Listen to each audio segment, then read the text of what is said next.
சோகமாக இருக்கீங்களா? ஆனால் ஒரு பேச பார்த்தாலும் சந்தோஷமாகவே தெரியல. ஏதோ பாடுறாங்க, ஏதோ நடத்துகிறாங்க அப்படின்ற மாதிரி பார்த்துட்டு இருக்கீங்க எல்லாரும்.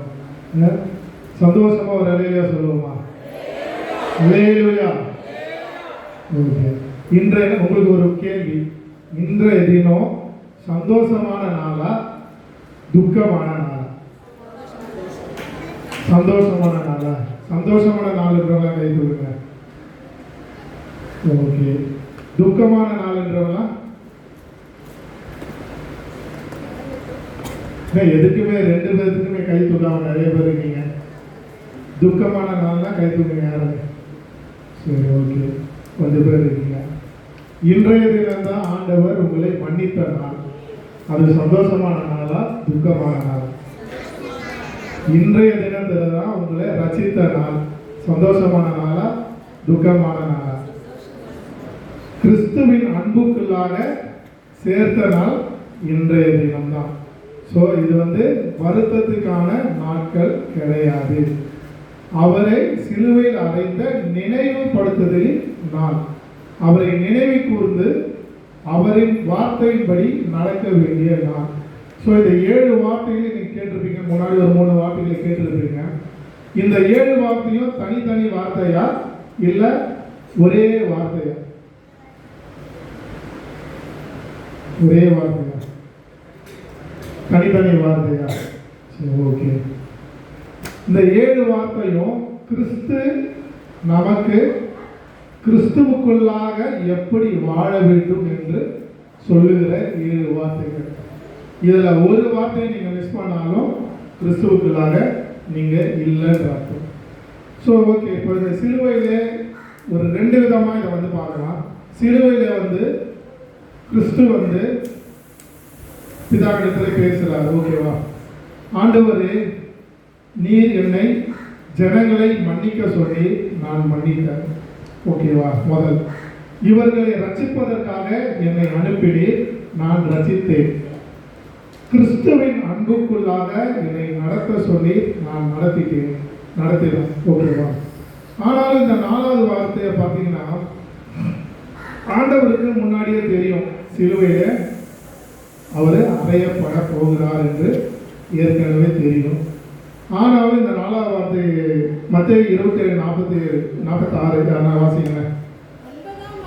9ஆம் மணி நேரத்திலே இயேசு ஏலி ஏலி லாமா சபக்தானி என்று மிகுந்த சத்தமிட்டு கூப்பிட்டார். அதற்கு என் தேவனே, என் தேவனே, ஏன் என்னை கைவிட்டீர் என்று அர்த்தமா? ஸோ ஆண்டவருக்கு முன்னாடியே தெரியும் நாம் சிலுவையில் அறையப்பட போகிறோம் அப்படின்னு. ஆனாலும் இந்த வார்த்தை என் தேவனே, என் தேவனே, ஏன் என்னை கைவிட்டீர் அப்படின்னு இந்த வார்த்தையை சிலுவையில் இருக்கும்போது ஆண்டவர் ஏன் சொல்லலாம்? ஃபஸ்ட்டு கேள்வி. ஸோ ஆண்டவர் எப்படி இப்போ முன்னாடியே சொல்லியிருக்கார், பிதாவும் நானும் ஒன்றாக இருக்கிறோம் அப்படின்னும் போது ஆண்டவர் ஏன் இந்த கேள்வியை கேட்கிறார்? ஏன் பிதாவே என்னை கைவிட்டீர் அப்படின்னு. அதுக்கு காரணம் யாரு? நம்மளுடைய பாவம் தான். நம்மளுடைய பாவத்தை சிலுவையில் சுமந்து தீர்க்க வந்த இரட்சகர் அவர். ஸோ இயேசு அவர் நடத்தின அவர் வளர்ந்த எல்லா காரியங்களிலும் பிதாவானவர் கூட இருந்தார். நமக்காக சிலுவையிலே கொஞ்ச நேரம் கிறிஸ்துவை கைவிட்டார். அதைத்தான் கிறிஸ்து குறிப்பிடுகிறார். என் தேவனே, என் தேவனே, ஏன் கைவிட்டேன். ஸோ அந்த நேரம் மட்டும் ஆண்டவர் அதாவது பிதா நமக்காக கிறிஸ்துவை கைவிட்டார். ஸோ இந்த 7 வார்த்தையை நான் ஒன்று தான் சொன்னேன்ல. ஸோ கிறிஸ்துவுக்குள்ளாக நாம் மன்னிக்கப்பட்டோம். கிறிஸ்து நம்மை மன்னித்ததனால் ரட்சிக்கப்பட்டோம். ரட்சிப்புக்குள்ளாக வந்ததினால் கிறிஸ்துவுக்குள்ளாக நிறைய அன்பை பெற்றுக்கொண்டோம். அடுத்தது, கிறிஸ்துவுக்குள்ளாக நீங்கள் வரும்போது சில நேரங்களில் கைவிடப்பட்ட நிலைமை கண்டிப்பாக வரும். இந்த கைவிடப்பட்ட நிலைமையில நீங்க எப்படி இருக்கிறேன் என்று அடுத்தடுத்த வார்த்தைகள். இந்த கைவிடப்பட்ட நிலைமையில நீங்கள் எனக்காக என்ன செய்ய போகிறீர்கள் என்று ஒரு தாகம். இந்த தாகத்தை நீங்க அடுத்த லெவல் அப்படி போயிட்டீங்கன்னா எல்லா காரியங்களையும் முடித்து நாம் எங்க போகிறோம்? எங்க போகிறோம்? பரலோகத்துக்கு போகிறோம். அப்போ என்ன பண்ணணும்? நம்முடைய ஆவியை அவர் கையிலே ஒப்பு கொடுக்கணும். ஸோ இந்த 7 வார்த்தையும் தனித்தனியான வார்த்தைகள் கிடையாது. இந்த 7 வார்த்தையும் கிறிஸ்துவுக்குள்ளாக நீங்கள் நிறைவேற்றினால் மட்டுமே நித்திய ஜீவனை பெற முடியும். ஸோ இதை 2 விதமாக நம்ம பார்க்கலாம். சரிங்களா? முதல்ல எப்படின்னா, பாவம் அறியாதவர் நமக்காக பாவமானார். ஸோ நம்ம அதாவது இது எங்கே நடந்தது, எங்கே ஸ்டார்ட் ஆச்சுன்னா, ஸ்டார்டிங்லேயே எப்போ ஆதாம் காலத்திலேயே ஸ்டார்ட் ஆகிடுச்சு இந்த பாவம். பாவம்னா என்ன? கொலை செய்கிறது மட்டும் பாவமா? கிடையாது. ஆண்டவர் இடத்துல பொய் சொல்றதும் பாவம். அவருடைய வார்த்தையை கீழ்ப்படியாமல் இருக்கிறது பாவம். ஸோ நீங்கள் யோசிச்சு பாருங்க, ஆதாமுக்கும் ஏவாளுக்கும் ஆண்டவர் எல்லா அதிகாரமும் கொடுத்தார். ஸோ எல்லா அதிகாரம்னா அந்த உலகத்தில் இருக்கிற எல்லாமே அவர்களுக்கு கீழே தான். அப்படி ஒரு அதிகாரத்தை கொடுத்த போது கர்த்தருடைய வார்த்தையை அவர்கள் மீறினார்கள். மீறினாலே பாவத்துக்குள்ளாக போய்விட்டார்கள். ஸோ இங்கே எப்போ அங்கேயே ஸ்டார்ட் ஆகிடுச்சு, ஆரம்பத்திலே ஸ்டார்ட் ஆகிடுச்சு. ஸோ நம்மளுடைய பாவத்தை சிலுவையிலே சுமந்து தீர்க்க தான் ஆண்டவர் ஒப்பு கொடுக்கப்பட்டார். 2 கொரிந்தியர் 5:21 யாராவது வாசிங்க. நான் அவருக்குள் தேவனுடைய நீதியாகும்படி பாவம் அறியாத அவரை நமக்காக பாவமாக்கினார். நம்மை நீதியாக்க அவர் பாவமானார். ஸோ நம்முடைய பாவத்தை நீக்க அவர் பாவத்துக்குள்ளாக கைவிடப்பட்டார். ஸோ இந்த 4வது வார்த்தை அதுதான் குறிப்பிடுகிறது. இது மாத்திரமல்ல, இப்போ நம்ம கிறிஸ்துவ வாழ்க்கையில வந்துட்டோம், மன்னிப்பு பெற்றுட்டோம், ரட்சிக்கப்பட்டுட்டோம், அன்புக்குள்ளாக வந்துட்டோம். ஒரு கைவிடப்பட்ட நிலைமையில இருக்கும்போது நாம் எப்படி இருக்கிறோம் என்பதுதான் ஆண்டவர் பார்ப்பார். நீங்க நல்லா யோசிங்க. இந்த 3 வார்த்தை 4வது வார்த்தை கைவிடப்பட்டதான நிலைமை இருக்கும்போது இது நமக்காக தான், நம்முடைய பாவத்தை ரட்சிக்க தான் ஆண்டவர் வந்தார். ஸோ நம் கிறிஸ்துவுக்குள்ளாக இருக்கும்போது நம்ம என்ன செய்யணும்? அநேக பாவங்களை செய்கிறோம். அநேக பாவங்களை செய்துட்டு திருப்பி போய் நீங்கள் ஆண்டவர்கிட்ட மன்னிப்பு கேட்டீங்கன்னா தருவார். திருப்பி ஆண்டவர் உங்களை மன்னிப்பார், திருப்பி ரட்சிப்பார், திருப்பவும் அவருடைய அன்புக்குள்ளாக சேர்த்து கொள்வார். ஆனால் திருப்பி அதே நீங்கள் கைவிடப்பட்ட நிலைமை வரும்போது திருப்பி பாவத்துக்குள்ளாக போனீங்கன்னா இந்த ஒரு 4 வார்த்தைக்குள்ளாக மட்டும்தான் நீங்கள் இருப்பீங்க. நெக்ஸ்ட் லெவலுக்கு உங்களால் போக முடியாது. ஸோ நம்முடைய பாவத்தை அறிக்கை செய்து விட்டு விட வேண்டும். ஏன்னா நீங்கள் பாவத்தை ரெகுலராக செஞ்சுட்டு இருந்தீங்கன்னா நீங்கள் கைவிடப்பட்ட நிலைமைக்குள்ளாக சென்று விடுவீர்கள். பிதாவானவர் கிறிஸ்துவை நம்மளுடைய பாவங்களை நம்மளுடைய பாவங்களை நீதியாக்கும்படி கிறிஸ்துவை சிலுவைக்கு ஒப்பு கொடுத்தார், கைவிடப்பட்டார். ஆனால் அவர் ஒரு பாவமும் செய்யாதவர். ஆனால் நாம் என்ன பண்ணுறோம்? எல்லா பாவத்தையும் செய்கிறோம். ஆனால் ஆண்டவரே ஏன் என்னை கைவிட்டீர் அப்படின்ற ஒரு கொஸ்டினை எடுக்கிறோம். கிறிஸ்து பிதாவுக்கு வைத்த ஒரு கேள்வி நியாயமான கேள்வி. ஆனால் நாம் அப்படியா இருக்கிறோம்? சில மீறுதல்களை பண்ணிடுறோம், அவர்கிட்ட திருப்பி போய் மன்னிப்பு கேட்குறோம், ரசிக்கப்படுறோம், அன்புக்குள்ளாக வந்துடுறோம். வந்துட்டு கைவிடப்பட்ட நிலைமை ஏதாவது ஒரு காரியத்தில் வரும்போது அவரை விட்டு விடுவர்களாக இருக்கிறோம். ஸோ நீங்கள் இந்த பொசிஷன் நீங்கள் நினைச்சு பாருங்க, நாம் எந்த பொசிஷனில் இருக்கோம் அப்படின்னு சொல்லி. இந்த காரியத்துக்குள்ளாக இருந்தீங்கன்னா உங்களால் நெக்ஸ்ட் லெவலுக்கு போகவே முடியாது. நீங்கள் திரும்பவும் இந்த 4 வார்த்தைக்குள்ளாகவே அடைப்பட்டு கிடப்பீர்கள். ஸோ நெக்ஸ்ட் ஒன்று இருக்கு, அவர் சித்தத்தின்படி கைவிடப்படுதல். அவர் சித்தத்தின்படி கைவிடப்படுதல் எப்படின்னா, யோபு பற்றி உங்களுக்கு எல்லாம் தெரியும். யோபு எதனா பாவம் செஞ்சாரா? யோபு எதனா பாவம் செஞ்சாரா? இல்லை. அப்போ அவர் கைவிடப்பட்ட நிலைமைக்கு போனாரு. அது யாரால? கர்த்தருடைய சித்தம். கர்த்தருடைய சித்தத்தினாலே கைவிடப்பட்டார். நீங்க யோசிச்சு பாருங்க, யோபு ஆண்டவரை அந்த நிலைமையில் கூட மறுதளிக்காமல் இருந்தான். மறுதளிக்காமல் இருந்தான். நீங்க யோசிச்சு பாருங்க, நம்மளுடைய வாழ்க்கையில ஒரு ஃப்ரெண்ட்ஸ், ஒரு மனைவி, பிள்ளைகள், உற்றார் உறவினர்கள் நம்மை கைவிடப்பட்ட நிலைமையில் இருக்கும்போது நம்மளை ஒதுக்கிவிட்டார்கள் அப்படின்னா எப்படிப்பட்டதான ஒரு மனநிலை இருக்கும் அப்படின்னு நீங்க யோசிச்சு பாருங்க. இப்போ யோபு எவ்வளோ ஒரு கஷ்டமான மனநிலைமையில் இருந்தார். நாமளா இருந்தால் என்ன செய்வோம்? என்னடா கிறிஸ்தவ வாழ்க்கை அப்படின்னு சொல்லிட்டு ஆண்டவரை ஒரு நிமிடம் அவரை விட்டு விடுவோம். ஆனால் அவருடைய சித்தம் நிறைவேற வேண்டும் என்றால் நீங்கள் கைவிடப்பட்ட நிலைமையில நிலைத்திருக்க வேண்டியது அவசியம். யோபு நிலைத்திருந்ததன் நிமித்தம் இரட்டத்தனையான ஆசீர்வாதங்களை பெற்றுக்கொண்டார்.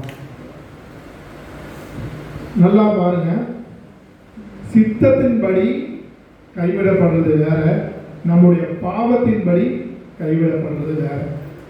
நீங்க எந்த நிலைமையில இருக்கீங்கன்னு யோசிச்சுக்கீங்க. நாம எல்லாரும் அவருடைய சித்தத்தின்படி கைவிடப்பட அந்த நிலைமைக்குள்ளாக வர வேண்டியது ரொம்ப ரொம்ப ரொம்ப ரொம்ப முக்கியம். அது மாத்திரம் இல்லை, அவர் சித்தம் ஏன் என்னை கைவிட்டுட்டாரு அப்படின்னா, அவருடைய சித்தம் என்னன்னா, உன்னை கொண்டு அநேக ஜனங்களை ரட்சிக்க போகிறார்.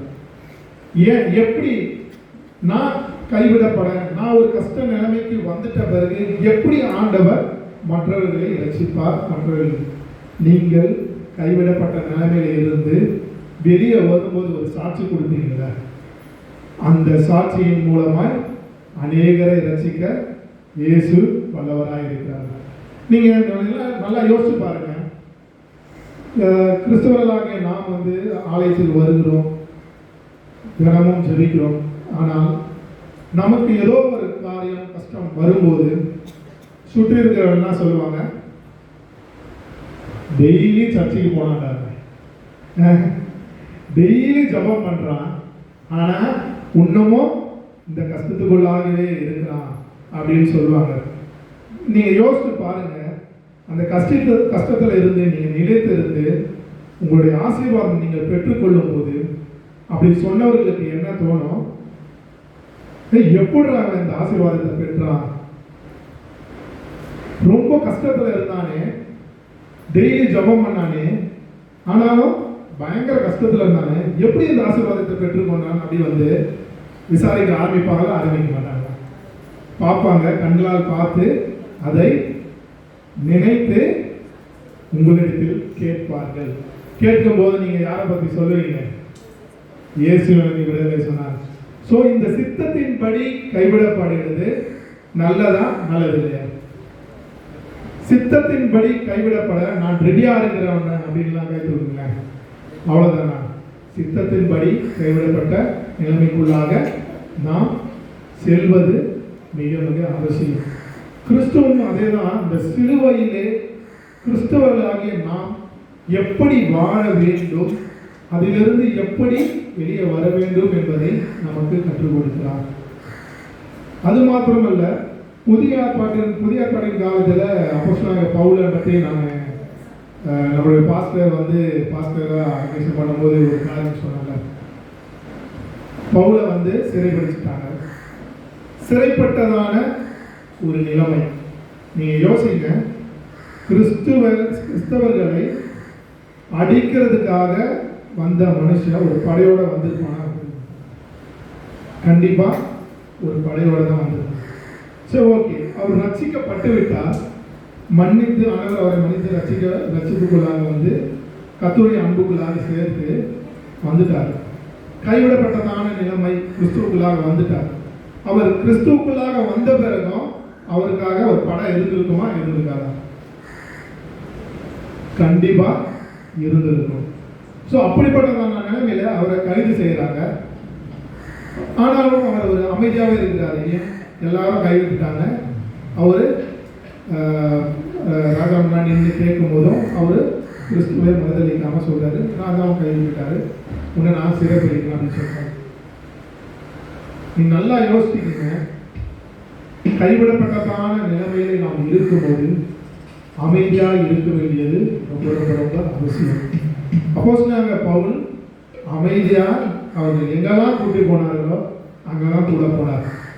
நீங்க நல்லா யோசிச்சுக்கொள்ளுங்க, கிறிஸ்தவர்களை துன்பப்படுத்தும் போது எத்தனை பேரை துன்பப்படுத்தியிருப்பார்? அவரை சிறைப்படை பிடிக்க வராங்க அப்படின்னும் போது அவரால் தப்பிக்க முடியுமா? முடியாது. முடியும்.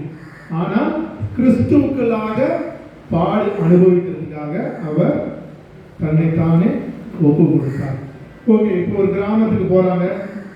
ஓகே, அங்க வந்து ஒரு விரியன் பாம்பு அவரை கடிச்சிருக்கு. ஓகே, அங்க இருக்கிற எல்லாருமே கிறிஸ்தவர்களா? கிறிஸ்தவை அறியாதவர்களும் இருந்திருப்பாங்க. அவர்களும் வந்து பாருங்க, நீங்க அந்த பாம்பு அவர் கையை கடிச்சவனே உதறி தள்ளிட்டு அவர் பாட்டு அடுத்த வேலையை செஞ்சுட்டார். ஆனா இங்க இருக்கிறவங்கலாம் அவர்கள் மடிவானம் அப்படின்னு யோசிச்சு பார்த்து பண்ணுறாங்க. 5 நிமிஷம் ஆகுது, 10 நிமிஷம் ஆகுது, ஆனாலும் எந்த ஒரு மாற்றமும் வராது. அங்க ஒரு ரட்சிப்பு, ஒரு அற்புதம் நடக்குது.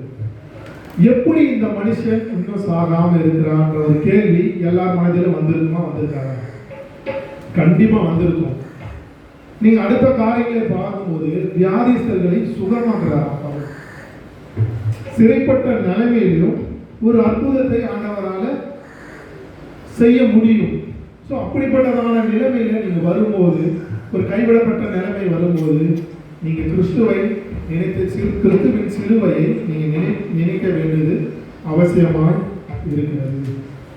அது மாத்திரமல்ல, அந்த கஷ்டமான சூழ்நிலையில கிறிஸ்துவுக்குள்ளாக நீங்க எவ்வளவு தாகமா இருக்கிறீங்கிறது மிக மிக அவசியம். அடுத்த வார்த்தை, அந்த வார்த்தைகளாக நான் போக விரும்பலை. ஏன்னா இந்த 7 வார்த்தையும் நீங்க வந்து ஒரு ஸ்டெப்பா நீங்க கடந்தால் மாத்திரம்தான் உங்களுடைய ஆவியை நீங்கள் ஒப்பு கொடுக்க முடியும். அப்படி நீங்க அநேகருக்கு சில காரியங்கள் வந்து வியாதி இருக்கும். ஆண்டவரே, இந்த வியாதி ஏன் எனக்கு வந்தது? ஏன் எனக்கு இவ்வளவு கஷ்டத்தை நீ தருகிறீங்க ஆண்டவரே? ஏன் என்னை கைவிட்டுட்டீங்க அப்படி ஒரு கேள்வி இருக்கும். அது மாத்திரமில்லாத கடன் அநேகருக்கு இருக்கும். ஆண்டவரே, ஏன் எனக்கு இந்த கடன்? இப்படிப்பட்டதான நிலைமையில என்னை ஏன் கொண்டு வந்து விடுகிறேன் அப்படின்ற ஒரு கேள்வி இருக்கும். சிலருக்கு ஃபேமிலியில பிரச்சனைகள் கண்டிப்பா வரும். இதை எல்லாமே ஆண்டவர் நம்மை சோதிக்கிறதுக்காக கொடுக்கிற ஒரு பிரச்சனை. அதிலிருந்து நம்ம எப்படி விடுபடுகிறோம் கிறிஸ்துவுக்குள்ளாக இருந்து அப்படின்றதான் முக்கியம். நான் சொல்கிறேன், இன்றைய தினத்திலே ஆண்டவர் சிலுவையிலே அதை எல்லாம் மாற்றிவிட்டார். ஆமென், ஹல்லேலூயா. இன்றைய தினத்திலே வியாதியிலே கஷ்டப்பட்டு கொண்டிருக்கிறீர்களா? வியாதியிலே கைவிடப்பட்ட நிலைமை உங்களுக்கு இருக்கிறதா? இன்று உங்களுடைய கைவிடப்பட்ட நிலைமை மாறுகிறது. உங்களுடைய கஷ்டங்கள் இன்றைய தினத்திலே மாறுகிறது. கைவிடப்பட்டதான நிலைமையிலே இன்றைய தினத்திலே ஆண்டவர் உங்களை விடுவிக்கிற நாள் இது. ஸோ இந்த கஷ்டத்திலிருந்து விடுவித்த நாள் எப்பொழுதுமே நமக்கு ஒரு ஸ்பெஷலான நாள். ஸோ நீங்க கர்த்தருடைய வார்த்தையை பின்பற்றி அவருக்கு உள்ளாக நடக்க வேண்டியது ரொம்ப ரொம்ப அவசியமாக இருக்கிறது. கர்த்தர் தாமே இந்த வசனத்தை ஆசீர்வதிப்பாராக.